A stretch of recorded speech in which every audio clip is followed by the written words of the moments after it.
Assalamu alaikum class. So how are you everyone? Yes, we are back to business once again. In this video actually I'm going to talk something a little bit flashback about what we had studied during the operation hours of our university, that is before the lockdown began. In short, I'm going to give a review of all the topics we have covered. So I guess this will help. Uh, so let us begin.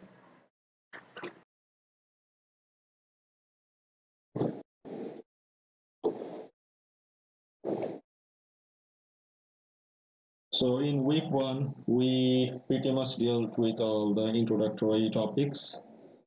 আমরা actually control সিস্টেমের কি basic সব জিনিসপত্র, control সিস্টেমের importance, why do you need it, so এই সব কিছু নিয়ে ডিসকাস করা হয়েছিল। অ্যাকচুয়ালি কন্ট্রোল সিস্টেমের ইম্পর্টেন্স ইজ প্রিটি মাচ আমরা সবাই এখন জানি যে এটার নামটাই অ্যাকচুয়ালি ইমপ্লিমেন্ট করতেছে যে আমার একটা সিস্টেমকে আমি কন্ট্রোল করতে পারবো। একটা সিস্টেম যদি আনকন্ট্রোল অবস্থায় থাকে ওটা দ্বারা আমি আমার ডিজায়ার্ড আউটপুট হয়তো বা অনেক সময় পাবো না। কিন্তু একটা সিস্টেমের উপর যখন আমার কন্ট্রোল থাকবে ওটা দ্বারা হলো আমি আমার যেরকম আউটপুট দরকার ওটা আমি নিয়ে আসতে পারবো। তো উইক ওয়ানে আমরা যেগুলো অ্যাকচুয়ালি ডিসকাস করেছিলাম, it was much of open loop control system and close loop control system. আর আপনারা এই দুইটা অলরেডি জানেন যে এই দুইটাকে আমরা কিভাবে ডিফারেন্সিয়েট করি। অ্যাকচুয়ালি একটা ওপেন লুপ সিস্টেম আমরা বলি হলো যেটা ইনপুট আর আউটপুটের মধ্যে কোনো কানেকশন নেই। So it is a direct approach. For example, an electric motor. আমরা যদি আমাদের ফ্যানের কথা চিন্তা করি, আপনারা যখন একটা সুইচ প্রেস করতেছেন, সো আমাদের ফ্যানটা চলতেছে। এখানে কন্ট্রোলার হিসেবে কি থাকতে পারে? আমাদের ফ্যানের রেগুলেটর। সো আমি রেগুলেটরকে বাড়ালে কমালে ওটার স্পিডটা বাড়বে কমবে। কিন্তু এখানে যে জিনিসটা হচ্ছে যে আমার বাইরের কোনো টেম্পারেচার বা বাইরের জিনিসপাতিকে ক্যালকুলেট করে যে সে নিজের ইনপুটকে কন্ট্রোল করবে, এরকম কোনো লুপ এটার মধ্যে নাই। সো এই জিনিসটা একটা ওপেন লুপ সিস্টেম। আমি জাস্ট একটা কন্ট্রোলার দিয়ে এটাকে কন্ট্রোল করতে পারতেছি, কিন্তু আউটপুটের যে এনভায়রনমেন্ট বা আউটপুটের কোনো একটা জিনিসকে সে কনসিডার করে সে তার ইনপুটকে চেঞ্জ করছে না। So this is an open loop system. And then we talked about some close loop control systems. Close loop নামটাই মিন করতেছে যে এই লুপটা একটা ক্লোজ থাকবে, তার মানে আউটপুট আর ইনপুটের মধ্যে একটা ফিডব্যাক কানেকশন থাকবে। সো একটা অটোমেটিক ট্যাঙ্ক লেভেল কন্ট্রোলার, অথবা আমরা যদি এসির কথা বলি, যেহেতু ওখানে ফ্যানের কথা বললাম, তো এসির কথা যদি বলি, এসিতে কি হচ্ছে, আপনি যদি একটা টেম্পারেচার ওখানে সেট করে দেন, তো ও সেন্সর দিয়ে যে কাজটা করে ও বাইরের টেম্পারেচারটাকে মেজার করে। তো in that way it can also control the whole process. আপনাকে ম্যানুয়ালি বারবার ওটার টেম্পারেচারকে উঠানামা করতে হচ্ছে না। সে সে বাইরের টেম্পারেচারটাকে সেন্স করে ভিতরের প্রসেসটাকে সে কন্ট্রোল করতে পারে। So that's an example of an close loop system. So that was pretty much what we have done in week one. If I go to the next slide, well, in week one we also deal with some mathematical model of systems. Actually আমরা আমাদের এই পুরো কোর্সে যেসব system নিয়ে কাজ করবো এগুলোর মধ্যে হলো ইলেকট্রিক্যাল, মেকানিক্যাল অ্যান্ড ইলেকট্রোমেকানিক্যাল। এখন এগুলাকে আমরা কিভাবে মডেল করব, মডেল করার বিভিন্ন প্রসেস আছে, ঠিক আছে। তো আমরা প্রথমে যে প্রসেসটা নিয়ে স্টার্ট করেছিলাম এটা হলো ট্রান্সফার ফাংশন। আচ্ছা, এখন একটা সিস্টেমের ট্রান্সফার ফাংশন কেন ইম্পর্টেন্ট? ওয়েল, এটা হলো ট্রান্সফার ফাংশনটা হলো আউটপুট আর ইনপুটের মধ্যে একটা রেশিও। সো যখন আমি একটা সিস্টেমের ট্রান্সফার ফাংশন জানবো, আমি বলতে পারবো যে আমি যদি ইনপুট এই টাইপের দেই, আউটপুটটা কিরকম হতে পারে। সো এই ম্যাথমেটিক্যাল মডেলটা যদি আমার জানা থাকে, এটা আমাকে হেল্প করবে to understand what outcome we will have. So transfer function নিয়ে আমরা actually electrical, mechanical, electromechanical system সবগুলোরই আমরা ট্রান্সফার ফাংশন প্রথম দিকের ক্লাসগুলোতে বের করার ট্রাই করেছিলাম। আর ট্রান্সফার ফাংশনের আরেকটা জিনিস হলো এটা আমাদের এটা ডিফারেন্সিয়েট কিভাবে করবো, মানে what is actually transfer function. Transfer function Laplace ডোমেইনেই অ্যাকচুয়ালি এক্সপ্রেস করা হয়।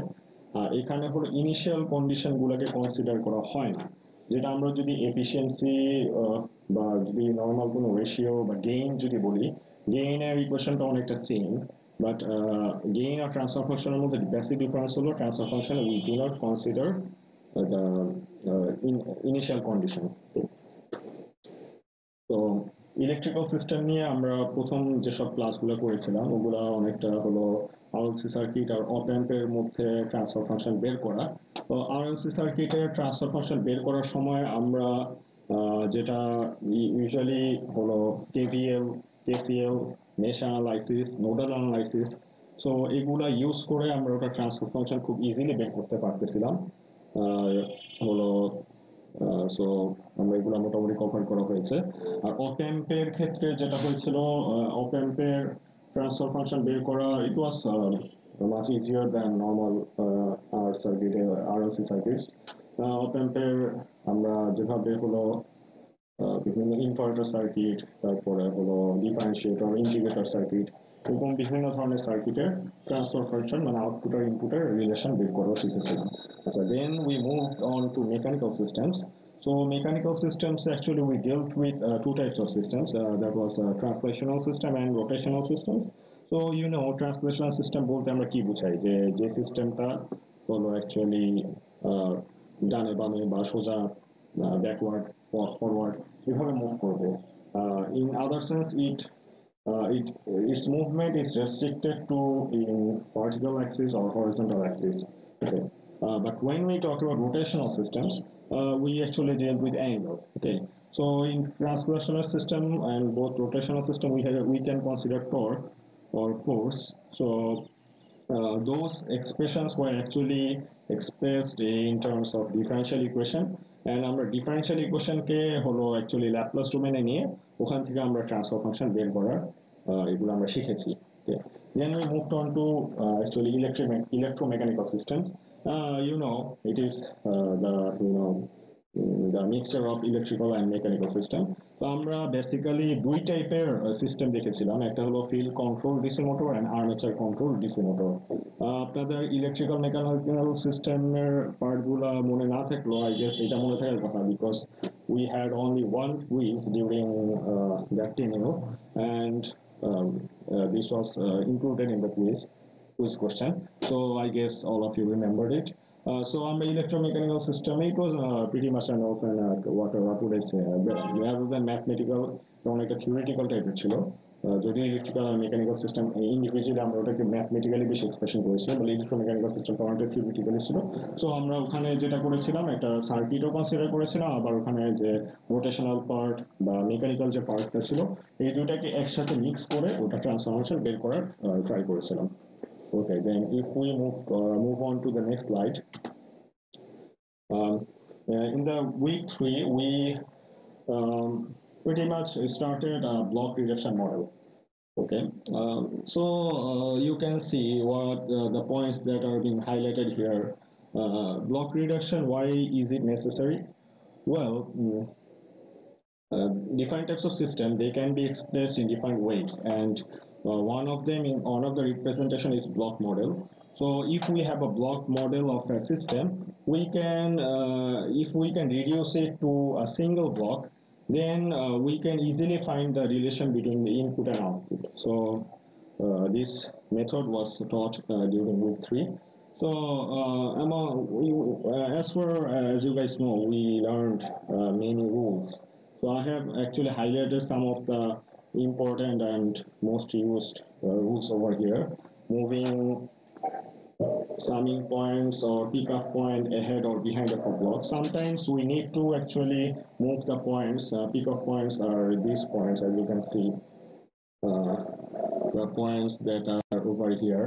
So these points can be. Wait, let me show you here. So as you can see, these are the pick-up points. So these pick-up points can be, sometimes we need to move it ahead of the block, or we need to move it behind of the block if it is over here. So আমরা এই মুভমেন্টগুলো কেন দরকার? এই মুভমেন্টগুলো করার কারণে অনেক সময় আমাদের ব্লকগুলোকে রিডিউস করা সহজ হচ্ছিল। তো এই মুভমেন্ট গুলা করার পরে আমাদের যেসব চেঞ্জ গুলা সিস্টেমে আসতেছিল ওগুলোই জাস্ট একটু হাইলাইট করা। ইট ওয়াজ প্রিটি মাচ, এটা কি বলবো, আমাদের একটা ভিজুয়ালাইজেশন ছিল এখানে। ক্যালকুলেশন বা ম্যাথমেটিক্যাল জিনিসের থেকে আমাদের ভিজুয়ালাইজেশন দরকার ছিল। যেমন এখানে আমি যখন এই পিক অফ পয়েন্টটাকে এই ব্লকের এই জায়গাতে মুভ করতেছি, এখানে আমাদের চেঞ্জ কি আসতেছে। এখানে যখন এটা আমি এখান থেকে নিচ্ছিলাম, এই পিক অফ পয়েন্টটা থেকে এখান থেকে একটা লাইন টানছিলাম, আমি x1 পাচ্ছিলাম। বাট আমি এটাকে যখন সামনে নিয়ে নেব, এটা x1 আর gs এর দুইটা গুণ হচ্ছে, তো দেয়ার ইজ আ চেঞ্জ। কিন্তু আমার সিস্টেম দুইটা তো সেম থাকা লাগবে। সো আমি যেটা করব, এখানে যদি একটা 1/gs দিয়ে এটাকে ডিভাইড করে নিই, আমাদের gs gs কাটা চলে যাবে। তো আমি আবারও x1 পাবো। ঠিক আছে, সো এটা একটা ভিজুয়াল রিপ্রেজেন্টেশন। আর সিমিলারলি আমরা হলো সামিং ব্লক, যদি আমাদের কখনো একটা সামিং ব্লক থাকে আমাদের ব্লকের সামনে অথবা পিছে, এটাকেও মুভ করা লাগতে পারে। তো সামিং ব্লক ফর এক্সাম্পল যদি এই জায়গাতে থাকে, এটাকে আমার যদি এই ব্লকের আগে নিয়ে আসা লাগে, ঠিক আছে, তো এরকম কিছু একটা। তো এখান আমার কি কি চেঞ্জ আসছে ওটা আবারও দেখবো। যখন এটা এখানে ছিল, আমাদের এখান থেকে একটা সিগন্যাল আসতেছে, এখান থেকে একটা সিগন্যাল আসতেছে, দুইটা যোগ হচ্ছে, x1 gs প্লাস x2, আমরা ইকুয়ালস টু x3 পাচ্ছি। আর যখন আমি এটাকে এই সামনে নিয়ে আসতেছি, তখন আমাদের কি চেঞ্জ হচ্ছে, এখন x1 আবার x2 যোগ হয়ে gs গুণ হচ্ছে। তো আমাদের ইকুয়েশনটা অ্যাকচুয়ালি কি, x1 plus x2 into gs হয়ে যাচ্ছে। তো আগের বার তো আমার x2 এর সাথে gs এর কোনো সম্পর্ক ছিল না, এই জন্য আমার যে চেঞ্জটা করতে হয়, আমার এখানে জাস্ট একটা 1/gs নিয়ে আসলেই আমার মানে চেঞ্জটা এখানে রিপ্রেজেন্ট হবে। So actually this was how we moved summing points or peak of points ahead or behind the block. তারপর আমাদের যেটা করা লেগেছিল, মাঝে মধ্যে আমাদেরকে ব্লকগুলোকে ক্যাসকেড করা লেগেছিল, পর প্যারালাল করা লাগছিল। ক্যাসকেড হলো যদি আমার ব্লক দুইটা পর পর আসে, ওগুলোকে জাস্ট গুণ করে ফেলা, যদি যেমন এখানে দেখাচ্ছে। আর প্যারালাল হলো আমার ব্লক দুইটা যদি একই পয়েন্ট থেকে বের হয়, সেম সামিং পয়েন্টে যোগ বিয়োগ হয়, তাহলে আমরা যেটা করতে পারি, দুইটা ব্লককে আলাদাভাবে না লিখে একটা ব্লকে নিয়ে আসতে পারি। ঠিক আছে, তো এরপরে আমরা যেটা দেখছিলাম, যেটা হলো মোস্ট ইম্পর্টেন্ট পয়েন্ট ছিল এখানে আমাদের ব্লক রিডাকশন মডেলে, রিডিউসিং ফিডব্যাক লুপ। তো আমাদের যদি কোনো একটা ফিডব্যাক লুপ থাকতো, অলরেডি আমরা ক্লোজ লুপ সিস্টেমে ফিডব্যাক কি জিনিস সেটা অলরেডি মেনশন করেছি। তো যদি ফিডব্যাক লুপ থাকে, ফিডব্যাক লুপটাকে আমরা যেভাবে রিডিউস করব, এটা ইকুয়েশন দিয়ে ডিরাইভ করা হয়েছিল। তো এখন আর আমি ডিরাইভেশন উপরে দেখাচ্ছি না।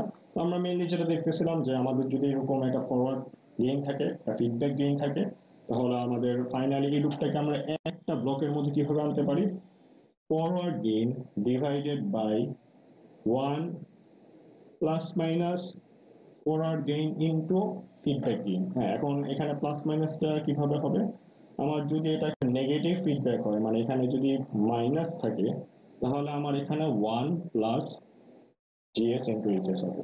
আর যদি এখানে প্লাস থাকে, মানে যদি পজিটিভ ফিডব্যাক হয়, তাহলে minus of it. So this was how we reduce the block. Then if I move on to the next slide, well, then we studied something about signal flow graph and Mason's rule. So এটা হলো আরেকটা representation. আমি যেটা বলতেছিলাম যে আমাদের block representation থাকতে পারে সিস্টেমের, আমাদের সিমিলারলি একটা সিস্টেমের সিগন্যাল ফ্লো গ্রাফ আকারেও আসতে পারে। সো ইনফ্যাক্ট আমরা ব্লক রিডাকশনকেও সিগন্যাল ফ্লো আকারে রিপ্রেজেন্ট করতে পারি। জাস্ট তেমন কিছু না, আমাদের ব্লকগুলোকে এরকম এই যে এই ডিরেকশন আকারে গেইন দিয়ে রিপ্রেজেন্ট করা, ব্লকের মধ্যে যত গেইন থাকবে। আর আমাদের বাকি যে পয়েন্টগুলো, যেগুলো নোড আকারে রিপ্রেজেন্ট করা, ফর এক্সাম্পল আমার এখানে একটা ইনপুট ছিল, সো ইনপুট থেকে আমি একটা নোড, মাঝখানে একটা দুইটা গেইনের মাঝখানে একটা পয়েন্ট আছে, ওটাকে আমি একটা নোড, এখানে আউটপুটের একটা নোড। তো এই সিগন্যাল ফ্লো গ্রাফে যখন আমরা এসেছিলাম, এখানে মেইনলি আমরা রিডিউস করতেছিলাম মেসনস রুল ইউজ করে। সো মেসনস রুলটা ইউজ করার আগে আমাদের যেসব বেসিক আইডিয়াটা দরকার ছিল, এটা হলো প্রথম আইডিয়াটাই ছিল আমাদের পাথ কি জিনিস। ঠিক আছে, একটা পাথ হলো আমাদের ইনপুট আর আউটপুট, আউটপুটের মাঝখানে রাস্তা একটা বলতে পারি। ঠিক আছে, তো এরকম আমাদের এটাকে আমরা ফরওয়ার্ড পাথ অ্যাকচুয়ালি বলি। সো একটা পাথ হলো আমি একটা পয়েন্ট থেকে আরেকটা পয়েন্টে যাওয়ার একটা প্রসেস। ঠিক আছে, তো আমরা যদি ফরওয়ার্ড পাথ যখন বলবো, ফরওয়ার্ড পাথ মিন্স করে আমার এই ইনপুট থেকে এই আউটপুটে যাওয়ার কতগুলো পাথ আছে। ঠিক আছে, আচ্ছা, এরপরে এরপরে আমরা যেটা দেখেছিলাম যে এখানে লুপের কিছু ব্যাপার ছিল। আমাদের মেসন্স রুল ইউজ করার সময় আমাদের পাথের কিছু ইনফরমেশন লাগতো, এটা লুপের কিছু ইনফরমেশন লাগতো। তো লুপটা it was not difficult actually. Loop হলো আমরা মিন করতেছিলাম আমরা যদি একটা নোড, যে এই পয়েন্টগুলো হলো নোড, একটা নোড থেকে যদি ওই নোডেই আবার ব্যাক করতে পারি, এটা হলো একটা লুপ। ফর এক্সাম্পল এখানে এই যে এটা, এই এই জিনিসটা, এই লাইনটা যদি আমি কনসিডার করি, এক্স থেকে এ হয়ে সি হয়ে এক্স আবার ফেরত আসছে, তার মানে এটা একটা লুপ। ওকে, তারপরে এই পয়েন্টে কি, এই যে এইটা যেমন আরেকটা লুপ, যেভাবে করে এটা একই পয়েন্টে ব্যাক করেছে, তার মানে আমি একটা পয়েন্ট থেকে স্টার্ট করে আবার ওই পয়েন্টেই ব্যাক করব। কিন্তু একটা জাস্ট মাথায় রাখা লাগবে, আমি কোনো একটা পয়েন্ট যাতে দুইবার টাচ না করি। ঠিক আছে, যে along the path no node is made twice. এখানে আমরা প্রত্যেকটাই দেখতে পাচ্ছি, যেমন এখানে কি যেভাবে করে এখানে ব্যাক করলো, এটা একটা লুপ। তো এখানে আমাদের টোটাল তিনটা লুপ আছে এই সিস্টেমে। আচ্ছা, so when we are talking about loop, আমরা অ্যাকচুয়ালি দুই টাইপের লুপ দেখবো, একটা হলো টাচিং লুপ, একটা নন টাচিং লুপ। লুপগুলো টাচ, যদি একটার সাথে কোনো একটা কমন পয়েন্ট থাকে ওটাকে আমরা টাচিং বলবো, আর যদি কমন পয়েন্ট না থাকে ওটাকে আমরা নন টাচিং বলবো। ফর এক্সাম্পল, এটা যদি লুপ ওয়ান হয় এ ইন্টু সি, আর এটা যদি লুপ টু হয় শুধু এফ, লুপ থ্রি হয় ডি ইন্টু ই, তাহলে আমাদের এখানে loop 1 and loop 3 they are non-touching, loop 2 and loop 3 they are non-touching, but loop 1 and loop 2 they are touching, কারণ ওদের মধ্যেই কমন পয়েন্ট আছে।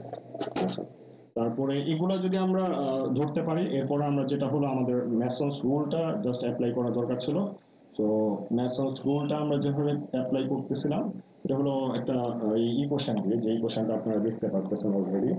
সো আমরা ম্যাসন্স রুল থেকে ট্রান্সফার ফাংশন বের করতে পারি, and using this equation, that is pk del k divided by del, এখানে বড় n দেখা যাচ্ছে একটা। আচ্ছা, বড় nটা হলো আমাদের ফরওয়ার্ড পাথ কতগুলো আছে, যেমন এই যে এই সিস্টেমটাতে যদি এই উপর সিস্টেমটা চিন্তা করি, এখানে আমাদের ফরওয়ার্ড পাথ একটা। তারপর এটাও যদি চিন্তা করি, এখানেও ফরওয়ার্ড পাথ একটা। ফরওয়ার্ড পাথ মানে আমি ইনপুট থেকে আউটপুট ডিরেক্ট যাওয়ার কতগুলো প্রসেস আছে। ঠিক আছে, আমি একটা জায়গা দুইবার পাস করব না, ডিরেক্টলি কয়বার যেতে পারবো, এখান থেকে এখানে একবারই যেতে পারবো, এখান থেকে এখানে ডিরেক্ট যাওয়ার পথ একটাই। সো যদি এই উপর দিয়ে একটা এরকম করে একটা লাইন থাকতো, তার মানে ওটা কি দুইটা থাকতো। ঠিক আছে, সো এন এর ভ্যালু যতগুলো হবে আমাদের এখানে ইকুয়েশনও কি ওভাবে যোগ হতে থাকবে। এখানে যেমন এন এর ভ্যালু ওয়ান, তার মানে আমার কি হবে P one del one divided by del. আচ্ছা, পি ওয়ানটা আমি কিভাবে বের করবো? পি ওয়ানটা খুবই সিম্পল, যদি আমি এটা এই কনসিডার করি, পি ওয়ান হবে এ ইন্টু বি ইন্টু সি, মানে ফরওয়ার্ড পাথের বি। ওকে, আচ্ছা, আর ডেল ওয়ানটা বের করার আগে আমি ডেল্টার ইকুয়েশনটা দেখি। ডেল্টার ইকুয়েশনটা এই সাইডে দেওয়া আছে। সো আমরা ডেল্টা কিভাবে বের করি? One minus summation of all loop gains. এখানে যেমন তিনটা লুপ আছে, তার মানে L one plus L two plus L three, তিনটাকে যোগ করবো, তিনটাকে যোগ করে ওয়ানের সাথে মাইনাস করবো। আচ্ছা, plus summation of all two non touching loops, আমাদের এরকম কম্বিনেশন কতগুলো আছে, দুইটা দুইটা করে, যে যারা নন টাচ করছে, যেমন L one L three non touch, L two L three non touch, এই দুইটা কম্বিনেশনই আছে। তাহলে আমাদের এখানে যেটা হবে, এই এই টার্মটা হবে L one into L L three plus L two into L three. এরপর হলো থ্রি নন টাচিং, আমাদের এখানে থ্রি নন টাচিং কোনো লুপ নাই। সো এখানে আমাদের এই পার্টটা অ্যাকচুয়ালি আসতেছে না। তো এটা আমাদের কনসিডারেশনে, মানে আমাদের এই কোশ্চেনটা এখানেই শেষ হয়ে যাবে। এই এক দুই, এই দুই নাম্বার টু নন টাচিং লুপে গিয়েই শেষ হয়ে যাবে। Okay, so in this way we calculated delta. আর ডেল্টাকে যেটা এখানে for this case it is delta one. Delta one আমরা কিভাবে ক্যালকুলেট করতেছিলাম, যে আমরা ডেল্টা ওয়ান ক্যালকুলেট করার সময় আমরা ফরওয়ার্ড পাথকে মানে ইনভিজিবল চিন্তা করি, অ্যাকচুয়ালি নাই। কারণ আমাদের ফরওয়ার্ড পাথ এখানে কোনটা, এক্স থেকে এই আউটপুট পর্যন্ত A B A B D.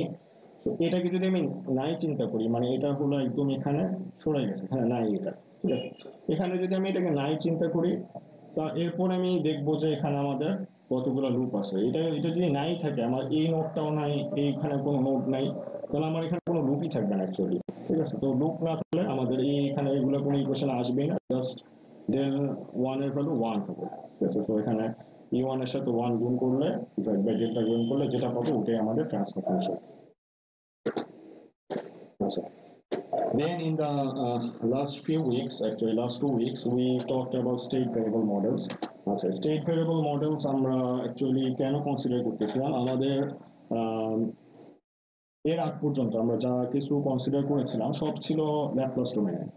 Transfer function actually it deals in Laplace domain or in other sense frequency domain.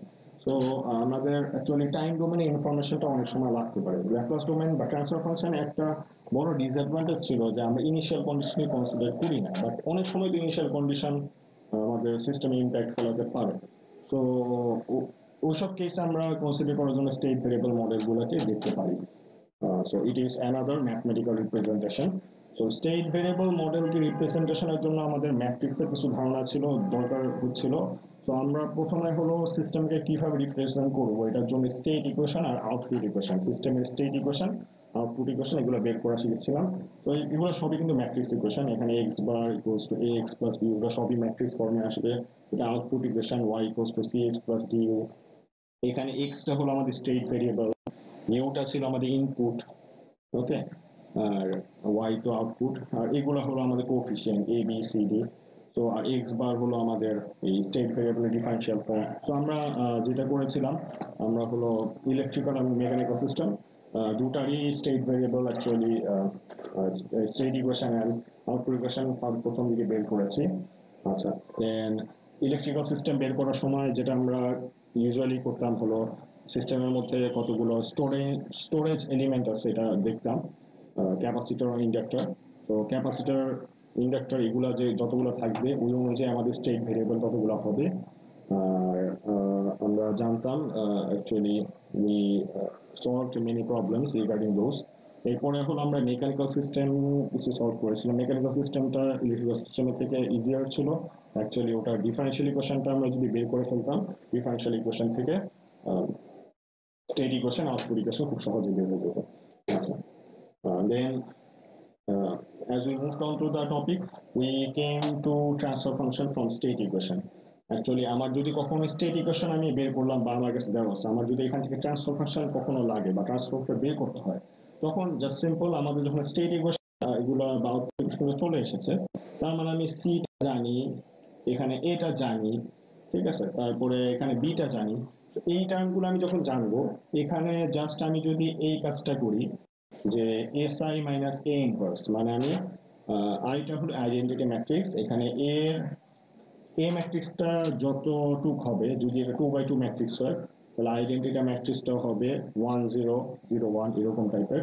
তো এটাকে আমরা যদি একটা স্টেট ভেরিয়েবল দিয়ে স্টেট না এস ভেরিয়েবল দিয়ে যদি গুণ করি, গুণ করে এদের মাঝখানে যদি একটা বিয়োগ করে এরপর যদি ইনভার্স ম্যাট্রিক্স বের করে ফেলে, এরপর এটাকে সি আর বি দিয়ে গুণ করলেই আমাদের কোনো ট্রান্সফার ফাংশনটা বের হয়ে যাবে। So we deal with this topic. তারপরে হলো আমাদের অ্যাকচুয়ালি আমরা রিভার্সটা করেছিলাম, যদি আমাদের কোনো স্টেট ইকুয়েশন বের করতে হয় ট্রান্সফার ফাংশন থেকে। তো এটা আমরা অ্যাকচুয়ালি দুইটা প্রসেসে করেছিলাম। যদি আমাদের ট্রান্সফার ফাংশনে একটা হলো নিউমারেটরের উপরের দিকে কনস্ট্যান্ট টার্ম থাকতে পারে, তাহলে যেটা হচ্ছিল আমরা জাস্ট ক্রস মাল্টিপ্লাই করে খুব ইজিলি স্টেট ইকুয়েশনটা বের করে ফেলতে পারি। আর আরেকটা প্রসেস ছিল যেটা হলো যদি আমাদের নিউমারেটরের কনস্ট্যান্ট টার্মের বদলে যদি পলিনোমিয়াল থাকে। তো অ্যাকচুয়ালি এগুলো সব ডিসকাস করা এই শর্ট lecture possible না। I recommend you guys to go through those once again. It will rewind your memory hopefully, and of course আমি তো আছি হেল্প করার জন্য।